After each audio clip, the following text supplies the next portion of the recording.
All right, Coach. I mean, kind of some good and some bad this weekend. Mostly highlighted by Benjamin Azamati broke the LSC school record in the 60. Ray broke the school record in the weight. Just kind of walk us through some of the performances that you were impressed by. Yeah, I think on the men's side, definitely in the throws area, Ray really threw well in shot and hammer and weight. PR'd in both, so that's a great start for him. He's been working really hard. He's a great guy, deserves it.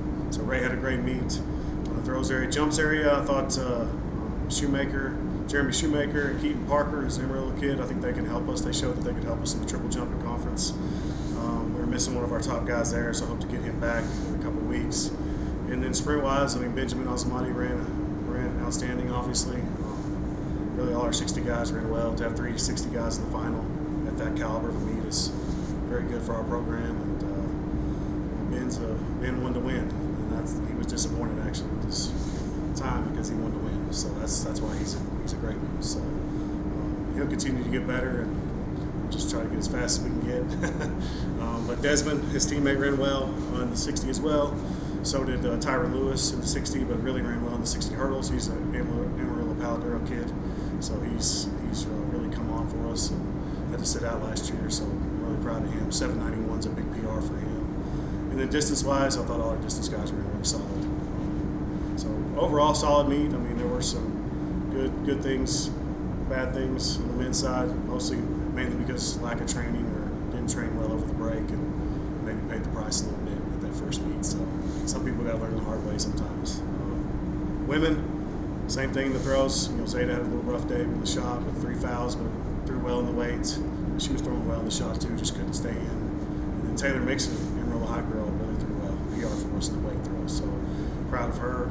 Sprint-wise, Leah Belfields was fine, ran great with 200. And then jump-wise, our new girl we just got from France 2 weeks ago had the #1 jump in the nation, jumped really well. So distance-wise, Florence won her event in the mile and then ran well in the 3K.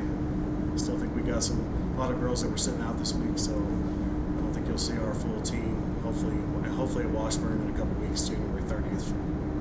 Those 2 guys in the 60, I mean, I got to imagine practice is like, I got to imagine they compete all the time. How do they push themselves to get better day in and day out? Yeah, well, they live together. They're from the same country, so they spend a lot of time together, and they talk a lot of trash to each other and work hard together. So it's good to have a training partner like that. But they're 2 guys that are serious about the sport and want to do really well, and they competed at the national level for their country. So this is a big deal for them. They want to obviously do well at the NCAA level, but they have big goals this summer to run for their country in Tokyo. Hopefully, if that happens. Talk about coming off the break and being tough to kind of get back in the swing of things.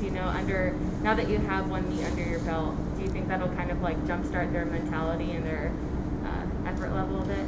Yeah, I think so. I think a lot of them, it's just been so long since we competed, some of them since last conference, which was February 20th. So a lot of them were really nervous and really, it's almost like they were freshmen again, really nervous before the race. And it was just a different environment. We couldn't use the restroom in there. We couldn't eat in there.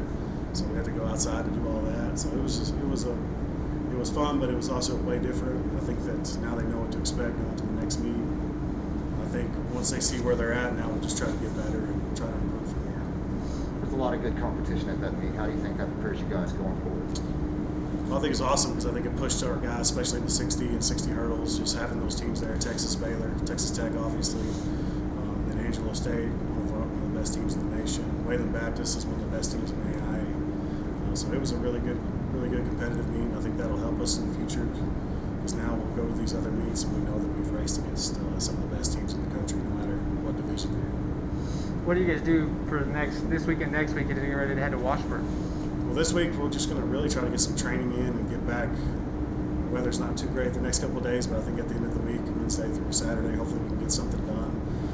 But really just get back to training, get a good work weekend, and then we leave next Wednesday for Washburn. So that's pretty early, but we're going to try to get down there and get there early, get the travel out of our legs, and really try to compete at a high level and get some really good marks at that meet. That'll be a big weekend for us.